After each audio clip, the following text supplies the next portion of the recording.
A Rádio Arte está no ar mais uma vez, hoje, professora Neilza Castro. Seja bem-vinda, professora. Muito obrigado por mais uma vez estar aqui na rádio. Eu pedi para a professora escolher uma música, tá? Aqui do disco Queen, os seus maiores hits, né? Um descasso com discos de várias épocas aqui, de várias fases do Queen, né? Músicas dos anos 70, dos anos 80. E o professor Neilza escolheu a música We Are The Champions, Nós Somos Campeões, que é uma música do ano de 1977, do disco News of the World, né? É um disco que, além do We Are The Champions, tem We're Rocking também, que é um grande sucesso, né? São as duas últimas faixas do disco, são justamente desse disco, tá? E é um disco que também podemos dizer que é de Arena Rock, né? Essa nomenclatura Arena Rock é muito associada ao Queen, a bandas de heavy metal, né? O Pink Floyd. Por quê? Porque são bandas de espetáculo, bota telões, bota fumaça, laser, faz toda aquela... Então, como reuniu muitas pessoas também, foi dado esse nome de Arena Rock. Não é um gênero, assim... Você não identifica pela sonoridade, é mais pela presença do palco mesmo e pelo espetáculo em si, né? Muito característico do Queen, né? Isso. E o Queen tinha um grande frontman, um dos maiores frontmans do rock, né? Que é o Freddie Mercury. Tinha que ter esse título de banda de Arena Rock. E começou com esse disco, News of the World, que é do que tem essas músicas que eu já citei aqui, né? Então nós somos campeões, né, professor? Graças a Deus. E a rádio acha aí firme e forte. Por isso que eu escolhi essa música, né? Porque nós somos campeões sempre, né? Apesar dos desafios, né? A gente no final a gente se sente um pouco campeão depois de várias coisas que a gente tem que passar para chegar em algum lugar. Sim, conseguimos superar muita coisa, né? E por falar em superar muitas dificuldades, a professora Neilza Castro está aqui justamente para falar um pouco de sua carreira acadêmica. Isso. Né, professora? Para servir um pouco de exemplo, sim, né? Servir como uma história de vida para quem está começando, né? Que, inclusive ontem a gente colou grau de 2 engenheiras agrônomas, né? Então assim, há 30 anos atrás eu estava colando grau, vou fazer 30 anos o ano que vem, 30 anos de formada. 30 anos atrás na agronomia, uma mulher na agronomia era uma coisa bem específica, bem pontual. Hoje a gente não tem mais esse comportamento dentro dos cursos. Mas na minha época era eu e muitos homens de uma turma, né? Na minha turma de formatura só tinha eu e mulher, o resto era tudo homem. Eu me formei em 1998 em engenharia civil. Exatamente, veja. Se formaram 75 professores, 75 Sim. Pessoas. E aí, quantas mulheres? Era minoria na engenharia civil? Acho que eram uns 10. Pois é. 75 eram uns 10 então, mulheres. Há 30 anos atrás, as nossas turmas de curso superior nas engenharias eram estritamente masculinas. Era um caso pontual. Inclusive tem um vídeo na Rádio Arte com a professora Renata, da Engenharia de Pesca, onde a gente fala um pouco sobre o trabalho das mulheres dentro da universidade, né? Sim. E aí eu até comento no vídeo que justamente isso, que eu me formei, foram 75 formandos, entre eles no máximo tinha umas 10 mulheres, mas eu comentei até agora no vídeo. Hoje em dia, eu estive na UFC há poucos anos atrás, quando eu concluí o doutorado, e percebi que até mesmo na engenharia mecânica e na engenharia elétrica, que era muito raro, na engenharia civil já era raro. Imagine nessas outras. A gente já observa que tem muitas mulheres, tanto no corpo discente como docente. Isso. Grandes pesquisadores, professores, enfim, né? E aqui não acho que nós temos vários exemplos. Você é um dos exemplos de professora e pesquisadora. Isso. E hoje na DIGER, né, também com essa função. Encarando os desafios, né? Encarando os desafios. E aí, professora, a sua carreira acadêmica, faça um resumo aí. Um resumo rápido para o pessoal não se cansar, né? Como eu disse a vocês, para o ano eu estou fazendo 30 anos, formada em engenharia agronômica, né? Eu sou engenheira agrônoma, né? Fiz meu mestrado e doutorado na área de fitossanidade, que é a parte de doença de plantas, né? Meu mestrado é em fitossanidade e meu doutorado em fitopatologia. Assim que eu me formei, eu fui fazer projeto para o pessoal do MST. Tem gente que não sabe disso, né? Mas eu fui contratada para fazer. O governo tinha na época um programa, né, para agricultores familiares assentados.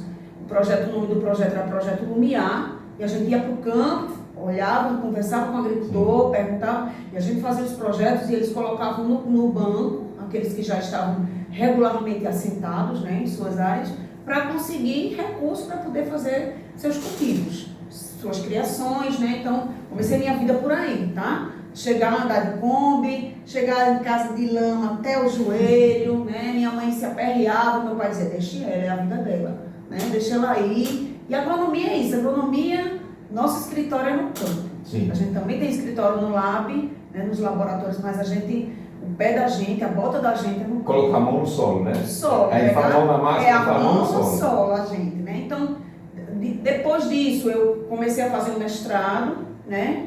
Entre o mestrado e o doutorado, eu passei 2 anos na prefeitura de Caruaru, eu fui diretora de produção rural no município de Caruaru, né? Fui aluna laureada na minha turma, né? Uma turma estritamente masculina, só tinha eu de mulher e a Laura saiu para mim e para outro colega meu, né? Da época. E depois eu fui fazer doutorado. Quando eu terminei o doutorado... Doutorado foi aonde, professor? Foi em Recife, tudo na UFRPE. Eu sou cria da UFRPE, da pós-graduação, e virei professora, né, da UFRPE. E quando eu terminei meu doutorado, eu tive uma bolsa no IPA ainda, passei um ano no IPA lá, como pesquisadora, e nesse contexto eu fiz um concurso para o UFRPE, né, para o AG, para Garanhuns. Sim. Fiquei em segundo lugar, né. Nesse contexto aí, não fui chamada logo, porque chamaram para Garanhuns, a UASH estava começando, as minhas disciplinas ainda não tinham sido criadas, né. Aí eu fui fazer um trabalho, uma entrevista na Singenta em Aracati. Passei na entrevista, ia ser contratada pela Singenta na semana... do Ceará. Inclusive na cidade natal de Adriano, exatamente, onde tem lá Canoa Quebrada, né? Aquela praia maravilhosa. E aí, na semana que eu estava indo assinar o contrato, eu ia ficar chefe de uma clínica fitopatológica lá para cuidar de doenças de sementes, de plantas, de lá da empresa, uma empresa multinacional, né? E na semana que eu ia assinar, numa segunda-feira, a UFRPE me liga dizendo, professora, sua vaga vai abrir em Sertalhada, a senhora vai querer assumir essa vaga? Aí não tem como, né? Porque minha vida, eu sempre pensei em ser professora de universidade, a minha meta era ser professora. Fiz concurso para a Embrapa, fiz concurso para a Codevasf, passei no concurso da Codevasf, mas não fui chamada, né, porque tinha aquela lista toda e eu estava esperando. Mas aí eu disse não, aí entre Singenta eu ia ganhar muito melhor lá na Singenta. Antes de ser pesquisadora, você queria ser professora. Já queria ser. O Adriano teve naquele vídeo com você, exatamente. Ele confessou era que o contrário. Era o contrário. Ele resistiu. Minha meta de vida profissional era quero ser professora de Universidade Federal. Né? Então, fiz outros concursos que a gente faz mesmo, mas aí foi quando me chamaram para cá e eu não pestanejei. E estou aqui quase fazendo 17 anos já de UFRPE em Serra Talhada. No campus de Serra Talhada, no Sul-Oeste. Vamos ouvir mais um pouquinho de Queen? Vamos. Fica à vontade para, depois da música, você falar mais um pouco da sua carreira, professora. Tá. Bom, isso aqui nós estamos no lado B, eu quero botar o lado A, antes que eu cometa uma gafe, né? Porque eu escolhi a música, a primeira, do lado A, Bohemian Rhapsody, que é uma das músicas mais conhecidas do Queen. E eu quero falar uma coisa, essa música é do ano de 1975, do disco A Night at the Opera, que talvez seja o meu disco preferido do Queen, né? Tem discos maravilhosos, mas esse é um dos meus preferidos, sem dúvida. E o Queen foi uma banda que demorou a fazer sucesso, por incrível que pareça, porque os 3 primeiros discos do Queen não conseguiram alavancar músicas comerciais, eles não conseguiram criar hits, né? Só a partir do 4º disco, que eu acho que é justamente esse, a Night at the Opera, foi que a banda estourou, né? Com uma das músicas que é Bohemian Rhapsody. Mas ainda não é, pra mim, eu posso estar enganado, mas na minha opinião ainda não é uma banda pop. Por quê? Porque Bohemian Rhapsody não é uma música, pra mim não é uma música pop. É uma música de rock progressivo, hard rock, que ouçam a música inteira e vocês vão entender o que eu estou falando. Porque ela tem várias etapas. Ele começa com uma música bem, vai mudando a tonalidade. são várias camadas. Você vê, ó, que ele começa com uma música bem melódica, bem suave, mais lá na frente ele tem um som mais pesado, de hard rock. Primeiro ele começa como se fosse um diálogo. Sim. Depois ele vai para melodia, uma coisa mais suave. Depois Exato. ele muda totalmente. Aí entra as Começa guitarras, a começa a entrar os outros instrumentos, né, também. E o vozeirão dele, né, que é, sem dúvida, sempre se destaca, né, a voz dele. Então é isso. Então, Bohemian Rhapsody não é, para mim, uma música pop. Então, o Queen só se tornou pop depois. Eu já citei aqui, né, o disco News of the World, que foi de 77, 2 anos depois do A Night at the Opera, que tem essa música, né? E aí foi que se tornou pop, né? A música Another Unbusted Duster, que já é uma música bem conhecida do Queen, faz parte desse disco também, tá? Um outro detalhe, outra curiosidade, é que nesse disco A Night at the Opera, de 75, que tem a música Bohemian Rhapsody, tem uma outra música, Love of My Life, que faz parte desse disco. Sim. Essa música é de 75, Love of My Life, belíssima. Mas ela só foi sucesso em 85, 10 anos depois, quando o Fred Mercury cantou Love of My Life no Rock in No Rio. Rock in Rio. Que é, Inclusive eu tenho o LP do Rock in Rio, viu? olha só, que massa. Do primeiro Rock in Rio. Interessante, né? A música levou 10 anos para fazer sucesso, né? Em 75 ela não estourou, e aí com o Rock in Rio aquilo. E muita gente acha que Love of My Life é a música dos anos 80, né? Ela já é gravada em 75, né? Bem interessante. Para mim foi um bom gosto e pelo disco, professor, porque esse aqui é um disco maravilhoso, né? É uma edição, se não me engano, uma edição norte-americana. Eu estava pesquisando na internet, que eu lista de faixa, Love of My Life não faz parte da versão inglesa. Então essa aqui deve ser uma versão norte-americana, muito A provavelmente. gente aqui vem pra rádio aprender sobre tudo, inclusive sobre música, sobre banda, né? Porque Ana é uma enciclopédia, né? Ele começa a ler, a dizer as coisas, é muito interessante isso. Na verdade, todos esses discos aí são um pouco de uma herança, de uma vivência com minhas irmãs, né? Minhas irmãs, a maioria deles aí são de minhas irmãs. E eu cortei uma vitrola hoje em dia em casa, sequestrei esses discos dela. Inclusive eu vou mandar esse vídeo para elas assistirem, né? Dizer que eu gostaria de dizer que essas preciosidades são minhas irmãs, né? Que repassaram para mim. Legal. Recomendo procurar na internet, ouçam esse disco. Eu acho até que, para quem quer conhecer o Queen, eu acho que dá para começar por esse disco. Dá para começar. Excelente. Muito bom, porque tem todas as fases da banda. Você, quem for escutar esse disco, seja vinil, CD, Spotify, YouTube, enfim, vai conhecer praticamente todas as fases da banda, inclusive músicas do início da carreira deles, né? Ok? Tá aí, ó. Já tá um som mais pesado.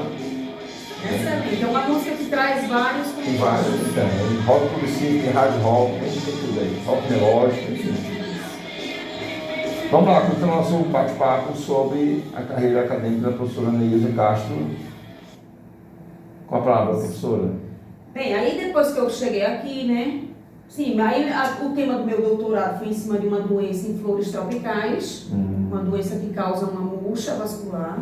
Não sei se já ouviram falar nas helicônias, que são aquelas flores tropicais que são bem coloridas, né? Umas são pendentes, as folhas parecem de bananeira. Sim. E elas são umas flores bem mais brácteas, que na verdade aquilo ali não são flores, são brácteas, bem coloridas. Então minha tese de doutorado O que é uma bráctea, professora? Uma bráctea é uma parte da planta, tá? Que dali vai sair uma flor, tá certo? Então a gente tem aquela parte, dentro dela a florzinha bem pequenininha. E é facilmente confundido com uma flor, a gente acha que é flor porque é mais bonito, né? Colorido, diferente do verde. Então, ali são flores, na verdade não são as brácteas. E dentro delas, bem pequenininho, tem as flores, com todas as estruturas, né, das flores, lá dentro, escondidinho, tá? Então, a minha tese de doutorado foi isso, né, a gente pesquisou muito na zona da mata de Pernambuco, essas flores, porque eu fiz lá no Recife, e aí, depois eu fui para o IPA trabalhar com uma parte de doença em videira. Aí foi quando eu fui atrás de uma fitobacteriose que ocorria em Petrolina. Então eu ficava em Recife, Petrolina, pesquisando sobre isso, né? Então chegar aqui em Serra, eu me deparei com um mundo com pouca umidade. Eu até estranhei que eu cheguei no mês de dezembro, calor, tudo seco. Eu olhava para as plantas, meu Deus, como é que o fungo vai sobreviver numa secura dessa? Quando eu fechei minha boca, começou a chover, começou a aparecer as doenças. Porque com a umidade, né, os micro-organismos se desenvolvem melhor. Né? A maioria deles se desenvolve melhor. E aí foi quando a gente começou a pesquisar as doenças da região. Né? O que a gente encontra aqui no sertão e que é diferente das doenças da zona da mata, que as ocorrências são diferentes. Aí fiz alguns trabalhos com o professor Pierres, junto, porque ele trabalha a parte de meteorologia, e eu junto com o que é que esse clima traz de doença para a planta.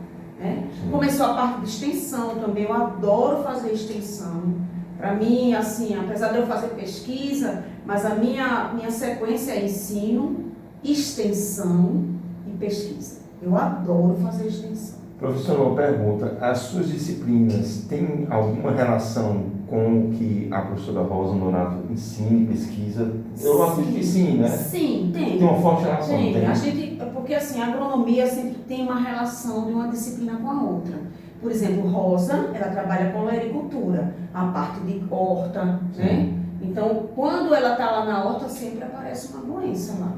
Então, aí, quando eu entro, né, eu costumo dizer que o fitopatologista e o entomologista, ele chega depois do plantio.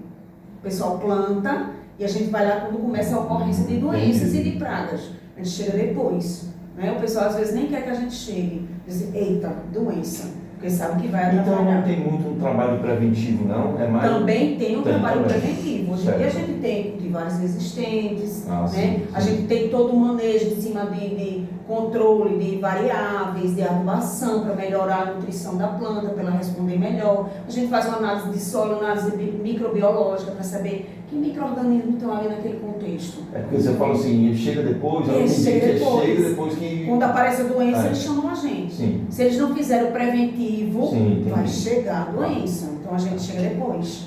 Tá? Então o pessoal nem quer que a gente chegue, mas a gente termina chegando lá para socorrer.